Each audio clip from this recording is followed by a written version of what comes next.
본문의 말씀으로 순종의 표시라는 주제로 말씀을 관찰합니다.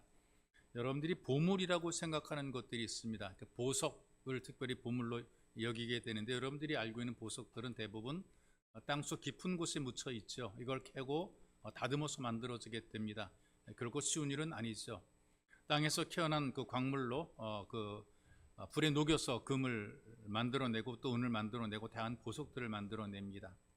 땅속 깊이 감춰져 있던 그 다이아몬드를 캐내서 그걸 갈고 닦아서 훌륭한 보석으로 만들어내게 되는데요. 모든 보석들이 저절로 되는 것은 아니고 갈고 닦고 다듬는 과정들을 거치게 되어 있습니다. 연단의 과정이 이렇게 표현하게 됩니다. 그런데 땅에서만 나는 보석이 있는 것이 아니라 이 바닷속에서 만들어지는 보석이 있죠. 진주입니다. 아빌킬리트라고 하는 조개 몸속에서 이 진주가 만들어지는데요. 조개 몸속에, 아빌킬리트의 몸속에 모래알이 들어가면서부터 이제 진주가 만들어지기 시작하죠. 근데 우리가 이제 오해하지 말 것이 뭐냐 하면, 무조건 그 모래알이 조개 속으로 들어갔다 그래서 저절로 진주가 만들어지는 것은 아니에요. 또 모든 아빌킬레타라고 하는 그 진주 조개가 다 진주를 만들어내는 것도 아닙니다. 모래알이 그 자기의 살 속을 파고 들어오는 것, 이거 굉장히 큰 고통이고 아픔이거든요. 이 모래알이 준 아픔에 대해서 아빌킬레타가 어떻게 대처하는가에 따라서 진주를 만들어내는 진주 조개가 되기도 하고, 아니면 살이 썩어서 죽어가는 그런 괴사가 되는 그런 결과로 만들어지기도 합니다. 진주가 되려면 라카라고 하는 특수한 코팅 물질을 몸에서 계속 발산을 해야 돼요. 라카. 그 모래알을 감싸고 있는 그 모래 거칠거칠한 부분, 그 날카로운 부분들을 부드럽게 만들기 위해서 자기 몸속에서 라카라는 것을 분비를 해야 되는 거란 말이죠. 라카를 발생할 때에 굉장히 고통이 따른다는 겁니다. 힘들다는 것이죠. 그 고통을 이겨내면서 라카를 분비해내게 될 때에 모래알이 진주로 점점 자라게 되어 있습니다. 그리고 진주 조개가 되고, 그리고 최고의 가치를 나타내게 됩니다. 근데 썩는 것은 되게 쉬워요. 그냥 모래알이 들어오게 되면 가만히 있으면 돼요. 몸속에 모래알이 들어오게 되었을 때 아무 때나 가만히 있게 되면 상처를 낼 때 아이고 아파라, 그리고 아픈 그냥 넘기면 되는 거죠. 몸을 썩게 만들어 둬도 아이 아프다, 뭐 썩어서 냄새가 나도 아이고 이제 죽어가는구나, 그냥 가만히 있으면 그 썩어서 죽는 조개가 되는 겁니다. 그러니까 쓰레기 되는 것이란 말이죠. 진주 조개임에도 불구하고 역할을 제대로 하지 못하게 되면 그 진주 조개는 자기의 가치를, 역할을 감당하지 못하고 다른 조개랑 마찬가지로 썩어서 버리는 쓰레기로 되어 가는 것입니다. 우리 신앙도 마찬가지라고 생각이 됩니다. 역경과 어려움이 있을 때에 당당하게 맞서는 라카를 발산하게 될 때에 진주를 만들어내는 진주 같은 신앙, 보석 같은 신앙이 있기도 하고, 역경이 몰려오게 될 때, 힘든 일이 만들어지게 될 때에, 신앙의 위기가 오게 될 때에 아유 끝났다, 이제 뭐 예수 믿으나 마나 기도하나 마나 이런 생각하고 좌절해 버리게 되면 그 사람은 그냥 그렇게 주저앉아서 썩어지는 인생을 살게 되는 것입니다. 모래알이 들어와서 아픔을 겪는 그 모든 고통들은 누구나 다 겪고, 인생 살면서 고통 겪지 않은 사람 누가 있어요? 아파보지 않은 사람 누가 있어요? 다 힘들고 어렵습니다. 다 문제가 있어요. 돈이 많은 부자들에게도 고민이 있고요, 아픔 있고 걱정 근심 많더라, 그 말이죠. 누구나 다 문제를 겪고 있는 것이란 말이에요. 이럴 때에 어떤 사람은 자기 몸에서 라카를 품어내는 것처럼 힘들고 어려운 과정을 겪어내게 됩니다.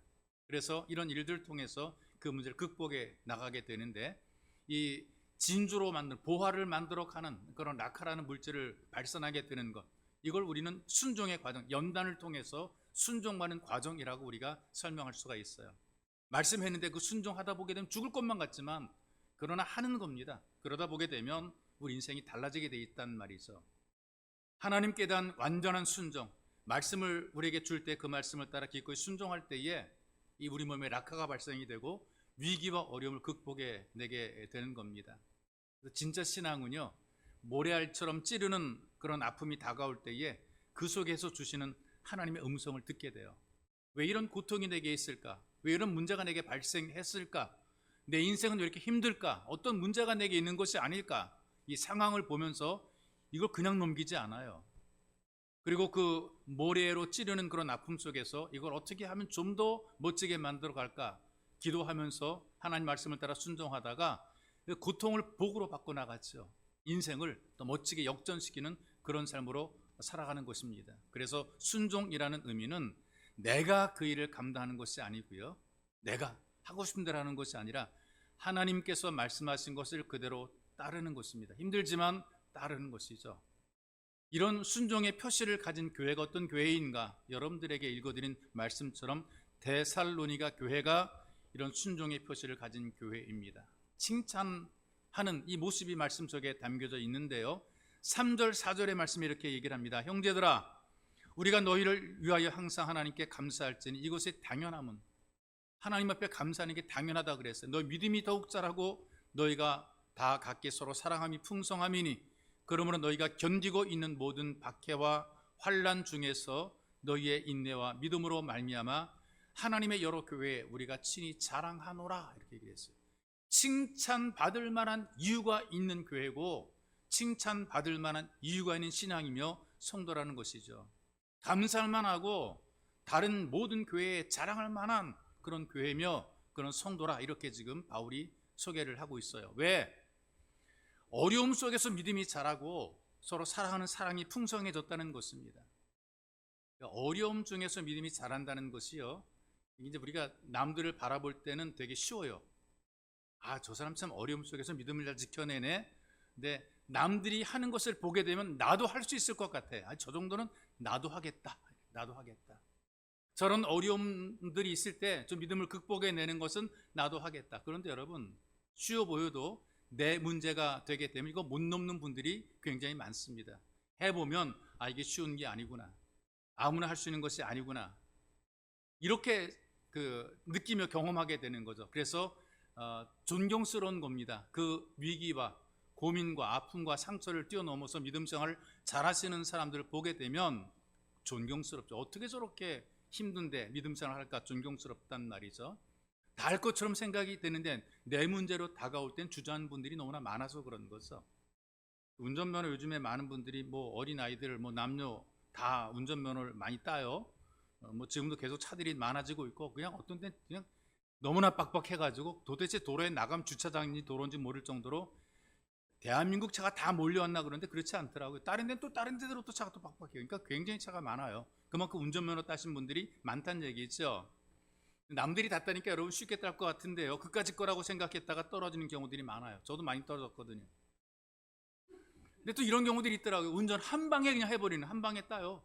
운전 한 방에 딴 사람들에게 살인면허라 그래요. 어떻게 그걸 한 방에 어떻게 따는지, 그냥 어떻게 한 방에 따가지고 이 살인면허를 갖고 있는 분들이 있어요. 별것 아니다, 한 방에 따놓고 자기 마음속에 이까짓 거 별거 아닐까, 이거 뭐 운전하다가 김여사 되고 김서방 되는 사람 많더라고요. 운전면허 따놓고 주차를 못 해가지고 남의 차 가로막고 대놓는 사람, 오는 차선 가는 차선 구별을 못 해가지고 막 중앙선 침범해 가는 차, 차선을 바꾸지 못하는 게, 차선을 바꾸고 돌아가야 되는데 이거 겁이나 못 바꿔가지고 계속 하는 거예요. 서울도 부산까지 갈 것 같아 이러다가 이거 못 빠져나오는 거란 말이죠. 차를 몰고 해변에 모래사장에 빠져 있는 차, 주차 타워를 뚫고 떨어지는 차, 계단으로 내려가다 걸려가지고 못 내려가는 그런 차, 이 참 운전면허 땄다고 다 잘하는 것 아니라 그 말이죠. 그래서 보는 것과 직접 가는 것, 직접 해보는 것은 너무나 다른 겁니다. 우리가 일반적으로 이제 어려운 일이 생기면 더 많이 기도하고 더 많이 교회를 찾게 되죠. 사람들이 일반적으로 그런데 어려움이 생기기를 원하는 사람은 아무도 없잖아요. 무슨 문제 해결되기를 간절히 바라는 거죠. 그런데 어려울 때에 믿음이 자랐다는 것을 바라보면서 이 바울이 너무나 대견한 거예요. 아, 어떻게 저들이 이렇게 믿음이 자랐을까? 바울이 감동을 받은 거죠. 핍박받죠, 눈총받죠, 따돌림 당하죠, 불이익 당하죠. 그런 속에서 믿음이 자라갔다, 그 말입니다. 우리 모두가 똑같은 마음이 어떤 마음이냐? 할 수만 있으면 힘들고 어려운 일이 내게 일어나지 않으면 좋겠다. 그런 일 오게 될 때 우리는 현실을 도피하고 싶어 한단 말이죠. 평소에 큰 소리치고 그까짓 거 하던 사람들도 자기 앞에 문제 털어지게 되면은 피해버리는 경우들이 굉장히 많습니다. 뭐 충성된 것처럼 보이고 열심히 있는 사람으로 보여지고 믿음 생활 잘하는 것처럼 보여지고, 그래서 모든 사람들이 믿음 좋다 생각했는데요, 어려운 일이 생기고 무거운 짐을 지게 되니까 말없이 사라지는 사람들이 있더란 말이에요. 그런 문제가 해결되면 또 슬그머니 드러나기도 하고요. 예수 믿는 사람들 가운데도 고난의 시기에는 다 슬금슬금 사라져 버리는데 이 데살로니가 교회 성도들은 아니었어요. 핍박이 올 때, 시련이 올 때 원망 불평하지 않고 도피하지 않고 오히려 그 고난의 모래알을 진주로 만들어 나가는 그런 신실한 믿음을 보이는 거죠. 이런 신앙을 보면서 이 바울이 감동하고 감탄해서 칭찬하고 모든 교회들에게 소개를 하면서 지금 우리들에게까지 소개하는 거예요. 이런 교회와 이런 믿음과 이런 성도가 있다라고 지금 우리들에게 소개를 지금 해주고 있는 것이란 말이죠. 성경의 욥기를 보게 되면요, 23장에 보니까 동방의 의인 욥이 고통 중에 고백했던 고백이 8절부터 14절까지 있습니다. 제가 여러분들에게 소개해 드릴게요. 내가 앞으로 가도 그가 아니 계시고 하나님이 안 계시다 그 말입니다. 뒤로 가도 보이지 아니하며, 이렇 좀 답답한 일 없잖아요. 그 왼쪽에서 일하시나 내가 만날 수 없고 그 오른쪽으로 돌이키시나 배울 수 없구나. 그러나 내가 가는 길을 그가 하시나니 그가 나를 단련하신 후에는 내가 순금같이 되어 나오리라 그랬어요. 아무것도 보이는 것도 걸리는 것도 잡히는 것도 없습니다. 그런데 순금이 되어 나온다 그랬거든요. 순금이 저절로 만들어져 나오는 것이 아닙니다. 어떻게 순금이 되어서 멋지게 인생 역전을 이루고 성공한 신앙생활이 되느냐? 그 다음 절에 이렇게 얘기를 합니다. 내 발이 그의 걸음을 바로 따랐으며 내가 그의 길을 지켜 치우치지 아니하였고 내가 그의 입술의 명령을 어기지 아니하였고 순종했다 그 말이에요. 정한 음식보다 그의 입의 말씀을 귀히 여겼도다. 먹고 싶은 음식보다도 하나님 말씀을 더 달게 받아들였다 그 말입니다.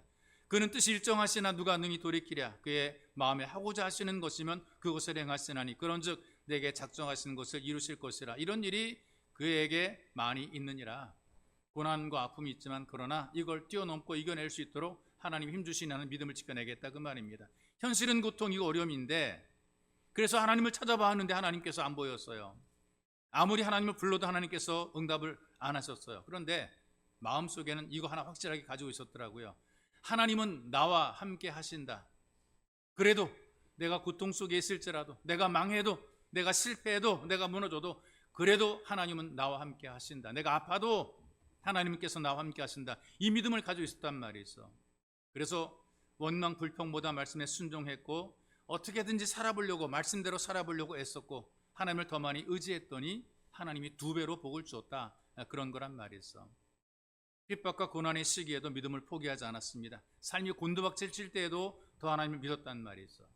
이런 믿음이 자라가는 믿음이고 칭찬받을 만한 믿음이고 확실한 순종의 표시를 가지고 있는 것입니다. 여러분들도 하나님의 말씀에 순종의 표시를 가져야 됩니다. 어떻게 어려움과 환난과 고난이 있어도 믿음은 결코 변함이 없고 하나님은 나와 함께 하신다는 확실한 믿음으로 여전히 예배자가 되고 하나님을 의지하고 주님의 도우심을 구하며 내가 기도해도 응답이 없어도 하나님께서는 함께 하신다. 내가 원하는 대로 안 돼도 그래도 하나님은 나와 함께 하신다. 이 믿음을 포기하지 않으면 여러분도 믿음으로 순종의 표시를 보이는 것입니다. 이런 순종의 표시가 있기를 주님의 이름으로 축복합니다. 왜냐하면 이 바울이 이런 믿음을 가지고 있을 교회에 하나님의 은혜를 선포를 하는 것입니다. 은혜를 선포해도 복을 선포해 줘도 다 이 복을 받지 못하더라고요. 순종의 표시를 가진 사람들이 이 축복을 선포할 때 이걸 받아들이고 아멘 하게 됩니다. 이렇게 얘기를 합니다. 우리 주 예수 그리스도를 변함없이 사랑하는 모든 자에게 은혜가 있을지어다. 변함없이 사랑하는 모든 자에게. 이 말의 의미는 변함을 가지고 사랑한다라고 하는 사람들이 많다는 얘기죠. 위기 때는 믿음에서 멀어지게 되고 좋은 일이 있을 때는 가까워지게 되고 변함없이 사랑하는 모든 자에게 은혜가 있을지어다. 고난과 환난 속에서도 믿음을 포기하지 않고 주님 앞에 나오는 그런 사람들, 그런 믿음을 가진 순종의 증거를 갖고 있는 사람들에게 하나님의 은혜가 주어진다 그 말입니다. 이런 성도들에게 하나님의 은혜가 주어지게 돼 있어요. 여러분 구약의 성경의 그 인물들 보게 되면 다윗에 대한 이야기들이 많이 소개되는데 요즘 새벽에 이 다윗에 대한 일생을 함께 묵상을 하고 있어요. 다윗이 골리앗과 이제 전투를 하게 돼 있죠. 근데 왜 그 어린 아이를 못 말립니까? 어른들이 장군들도 있고 전투에 능한 병사들이 많이 있었단 말이죠. 그런데 갑옷도 입지 않은 그 어린 아이가 나가서 이 골리앗과 싸우겠다고 그러는데 왜 못 말립니까? 너 나가면 죽는다. 나가면 안 돼. 이놈 자식아, 네가 감히 전쟁터 해보지 못한 애가 들어가 임마. 들어보냈을 텐데 못 말렸단 말이죠. 이유가 이런 거예요. 다윗이 스스로 자기 자신에 대해서 이런 자부심을 가졌더라면 아마 어른들이 말했을 거예요. 내가 칼을 잘 씁니다. 내가 힘이 셉니다. 그럼 주변에 전투를 했던 많은 그 아저씨들이 삼촌들이 말렸을 거예요. 야, 네가 무슨 꼬맹이가 네가 무슨 들어가 임마 말렸을 건데 그렇게 얘기하지 않았습니다. 이렇게 선포를 했더라고요. 골리앗과 나의 싸움은 힘의 싸움도 아니고 지혜의 싸움도 아닙니다. 이것은 하나님과 우상 숭배자의 싸움입니다. 믿음의 사람과 하나님을 믿지 않은 불신앙을 가진 사람과의 싸움입니다. 사울에게 요청을 이렇게 하지 않습니까? 우리는 할례받은 하나님의 백성이고 저 사람은 아무리 힘이 있고 강해도 할례받지 못한 이방 백성입니다. 나는 하나님께 부름받은, 하나님께 선택받은 하나님의 백성입니다. 이런 증거를 가지고 있습니다. 그러니 내가 나갈 때 하나님은 당연히 나를 도와주실 것이고 지켜줄 겁니다. 근데 골리앗은 하나님 백성이 아닙니다. 그러니 나는 승리할 수 있습니다. 이렇게 얘기를 했어요. 이 신앙 고백을 했을 때에 아니다란 말을 못한 거죠. 하나님 백성이 맞단 말이에요. 하나님의 백성을 지켜주는 것도 분명히 맞습니다. 이 다윗의 말에 반박할 수 있는 사람이 아무도 없었던 게 말이 맞는 말을 했단 말이죠. 이 어린 소년이 그러고 나가는 것에 대해서 아무도 못 말린 거예요. 왜? 믿음으로 나가니까 못 말린 거란 말이죠. 그런데 결국 믿음으로 나간 이 다윗이 골리앗을 이기고 승리하게 됩니다. 어려운 일이 있을 때 약해질 수 있거든요. 약해질 때 여러분 문제가 크게 보이잖아요. 어떻게 하지? 태산 같은 문제만 보이고 하나님은 안 보인단 말이죠. 이 당시에 이스라엘의 병사들도 골리앗을 바라볼 때에 하나님은 안 보이고 그 문제만 보였습니다. 큰일 났다. 대단한 거인을 우리가 어떻게 물리칠 수 있을까? 두려워하고 겁을 냈단 말이죠. 그런데 다윗이 믿음으로 바라보게 되니까 문제로 보이는 것이 아니라 야, 저거 맞히기 쉽구나. 표적으로, 커다란 표적으로 본 거야. 저거 너무나 커가지고 그냥 던지면 맞겠는데 이거예요. 던지면 맞겠는데. 문제로 바라보는 것이 아니라 표적으로 바라보는 것이란 말이죠. 그래서 넘을 수 없는 이 벽 같은 문제가 오히려 해결하기 쉬운 표적이 되는 은혜를 누렸단 말이죠. 여러분, 하나님께서는 우리들의 아픔을 통해서 새로운 복을 주시고 우리 약함을 통해서 우리를 강하게 만들어 줍니다. 중요한 것은 은혜를 받을 만한 믿음을 가지고 있는가 중요한 것입니다. 하나님께서 복을 선포할 때 그 복을 받아들일 만한 마음의 그릇이 되어 있는가, 그런 믿음을 가지고 있는가, 어떤 환경 조건 속에서도 나는 결코 주를 버리지 않는다라고 하는 이 확신을 가지고 살아가는가, 이런 마음을 가지고 믿음을 지킬 때 하나님께서 그 사람에게 복을 주시고 그를 잘되게 만들어 주는 겁니다. 여러분들이 하나님의 은혜를 누릴 만한 믿음의 그릇을 준비하시기를 주님의 이름으로 축복합니다. 그러기 위해서 여러분, 이렇게 은혜를 누릴 만한 믿음의 그릇이 되기 위해서 기도하시기 바랍니다. 기도해야 되는 거예요. 여러 어려운 일을 당하게 되었을 때 하나님이 과연 계신가, 나를 도우시는가, 막 공상도 궁리도 하고, 그리고 어려운 앞에 믿음이 적어지고 약해질 수 있는 거란 말이죠. 그리고 믿음이 약해지게 되면요, 은혜를 주어도 몰라요. 이게 하나님 은혜인 걸 느끼지 못한단 말이죠. 하나님의 은혜를 구하는 사람, 기도하는 사람들이 응답인 줄 알게 되지, 응답을 줘도 이것이 기도를 안 하니까 응답인지 아닌지 모른단 말이에요. 그래서 여러분, 우리들이 기도해야 됩니다. 누가복음에도 보니까 예수님께서 제자들에게 이렇게 얘기를 했거든요. 기도하라, 기도하라. 기도하라고 말씀하시면서 왜 기도해야 되는가, 그 이유를 알려주셨거든요. 여러분, 왜 기도해야 되느냐? 그 첫 번째는 시험에 들지 않기 위해서 기도하라 그래요. 시험에 들지 않기 위해서. 왜냐하면 마귀가 속이는 존재입니다. 미혹하는 존재입니다. 여러분을 계속 미혹할 것이고 속일 것입니다. 그래서 자꾸 시험에 빠뜨립니다. 시험에 빠지면 뭐에 씌었다고 그러잖아요. 저 사람 뭐에 씌었어. 말해줘도 몰라요. 한번 뭐 폭 빠지게 되면요, 일러줘도 모르는 거란 말이죠. 그러면 안 되는데 그 길을 자꾸 가요. 시험에 빠지니까 미혹당해서 그 길을 자꾸 가는 거. 사람이 참 이상한 사람들이, 모두가 볼 때 이건 아니야라고 말해주는데, 근데 그 시험에 빠진 사람 보게 되면, 미혹당한 사람을 보게 되면 계속 그걸 간다니까요. 온 식구들이 나가서 아니라고 발목을 잡아도 그는 아니라는 거예요. 그게 다 털어먹는 사람, 자기 온통 당해서 온통 재산을 날려버리는 사람. 왜 그렇습니까? 뭐가 푹 빠진 거예요. 눈에 뒤집어 씌운 거예요. 그래서 미혹당한 것이라 그 말이죠. 시험 당할 때 이렇게 되는 겁니다. 자기도 모르게 시험에 빠진 거란 말이죠. 그러니 여러분, 기도해야 되는 것이란 말이에요. 하나님 앞에 기도하고 하나님과 가까이 하게 되면 마귀가 가까이하지 못한다 그랬어요. 사탄이 가까이하지 못한다 그랬어요. 하나님을 가까이 하는 것이 복이라 그랬어요. 하나님을 가까이 할 때 분별력이 생기고 믿음이 자라게 되어 있어요. 그래서 여러분, 시험에 들지 않기 위해서 여러분들이 기도해야 되는 것은, 두 번째 기도할 이유가 뭐냐 하면 하나님의 뜻을 찾기 위해서 기도하라, 이렇게 얘기를 하고 있습니다. 예수님 기도하시는 거 여러분 들어보셨죠? 내가 원하는 것보다 하나님의 뜻대로 되기를 기도한다고 하나님의 뜻대로 기도했잖아요. 이 기도의 정신이 어떤 것이냐? 내가 원하는 것을 해달라, 이게 기도의 정신이 아닌 거예요. 그 일을 통해서 하나님의 목적과 의도를 찾아가는 것입니다. 여러분, 기도를 통해서 하나님의 의도가 무엇인지 우리가 깨닫는 것이란 말이죠. 기도하면 하나님께서 우리에게 알게 해주시는 거란 말이죠. 원하는 것이 이루어지기도 하고 안 이루어지기도 하는 거죠. 이루어지는 것은 이루어지는 대로 하나님의 목적이 있고, 안 이루어지는 것은 안 이루어지는 대로 하나님의 뜻이 있는 거예요.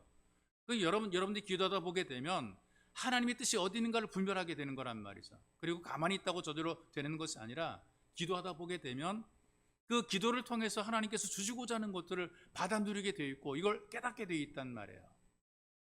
에스겔 36장에 보니까요, 그 바벨론에 끌려갔다가 돌아오는 이스라엘 백성들에게 하나님께서 환상과 예언의 말씀을 주는 거예요. 에스겔의 입을 통해서 주는 거란 말이죠. 바벨론의 포로로 끌려가는데 돌아올 거다. 70년이 지나면 돌아올 터인데 70년 동안의 땅이 다 황폐가 돼 있었지만 너희들이 그 땅을 일으켜 세우고, 그 다음에 나는 분명히 너희를 돌아오게 만들어서 내가 한 말을 그대로 지켜주겠다 라고 하나님께서 백성들에게 선포를 했어요. 그런데 그 뒤에 주시는 말씀이 어떤 말씀인가? 주 여호와가 말하노라, 그래도 내가 너희에게 주겠다고 약속을 했어도, 내가 너희들로 돌아오겠다고 약속했어도 이스라엘 족속이 이와 같이 자기들에게 이루어 주기를 내게 구하여야 할지니라. 약속한 게 있는데 그걸 내가 받으려면, 내가 누리려면 기도해 받으라, 그 말이에요. 약속해 주셨음에도 불구하고 내가 가만히 있으면 기도하는 사람은 그 약속을 누리게 되는데, 기도하지 않는 사람은 그 약속이 빗나가는 거예요. 저도 모르는 거예요. 이게 내게 준 약속인지 아닌지 모르게 되는 거예요. 그래서 여러분, 하나님께서는 우리가 더 잘하고 더 잘 되도록 좋은 계획들을 가지고 있단 말이죠. 이 하나님의 마음, 하나님의 생각이 얼마나 위대한지, 나보다 나를 더 사랑하시고, 나보다 나를 더 잘하시고, 나보다 나를 더 잘되게 하기를 원하시는 분이 하나님이란 말이에요. 여러분들이 아무리 잘되고 싶어도 하나님은 훨씬 더 잘되기를 바라는 것이 하나님 마음이에요. 여러분은 여러분 자신을 사랑하는데, 그런데 하나님께서는 여러분보다 더 많이 여러분을 사랑하시는 거란 말이죠. 이런 하나님의 마음을, 하나님의 계획을 누구한테 알려주느냐? 하나님의 뜻을 찾고 하나님의 응답과 역사하심을 기다리고 사모하며 기도하는 사람들에게 이 하나님의 의도를, 하나님의 뜻을, 목적을 알려주는 거라, 그 말입니다. 바로 이 데살로니가 교회는 믿음을 보임으로 칭찬받는 교회가 되었고, 순종을 통해서 증명이 되었고, 그리고 말씀대로 순종하다 보게 되니까 그 어려움 속에서 믿음이 자라게 됩니다. 간절히 기도하니까 그 기도를 통해서 하나님의 은혜를 누리며 살게 되고, 아무리 문제가 많더라도 그 문제를 이겨내는 믿음으로 살게 되는 것입니다. 그런 의미에서 여러분들 더 큰 믿음으로 더 큰 하나님의 은혜를 누리도록 기도하면서 순종의 표시가 나타날 수 있기를 주님의 이름으로 축복합니다. 참으로 존귀하신 하나님, 주께서 우리들에게 은혜를 베풀어 주시고 하나님의 집으로 부르셔서 말씀을 듣고 기도하게 도우시니 하나님 감사와 영광 올려드립니다. 우리가 이 땅에 살아가면서 우리 마음대로 할 것 같고 우리 생각대로 계획대로 되는 것 같아도 주님 손 떼게 되면 우리는 아무것도 할 수 없는 무기력한 존재입니다. 그러나 주님, 우리가 처절한 고난 속에 아픔과 실패와 실망과 낙심을 당하는 가운데 있을지라도 하나님께 믿음을 가지고 소망을 품고 여전히 기도하며 주님을 떠나지 않으면 하나님께서 우리의 기도를 들으시고 응답하셔서 내가 계획하는 것, 생각하는 것보다 더 좋게 잘되게 만들어 놓으실 줄로 분명히 믿습니다. 이 믿음을 가지고 우리가 주 앞에 기도합니다. 시험에 들지 않도록 우리가 기도합니다. 고난과 환난을 이겨내고 내게 주어지는 응답을 바라보고 누리며 경험하게 주 앞에 간절히 기도합니다. 하나님, 우리를 도우시고 인도하셔서 이 믿음 생활을 통해 특별히 하나님 앞에 순종의 증거를 가짐으로 우리 신앙이 갈수록 자라갈 수 있도록 자랑스러운 신앙, 어디에 내놓아도 부끄럽지 않고 당당한 신앙인이 될 수 있도록 주님 우리를 도와주옵소서. 보배로우신 예수님의 이름으로 기도하옵나이다. 아멘.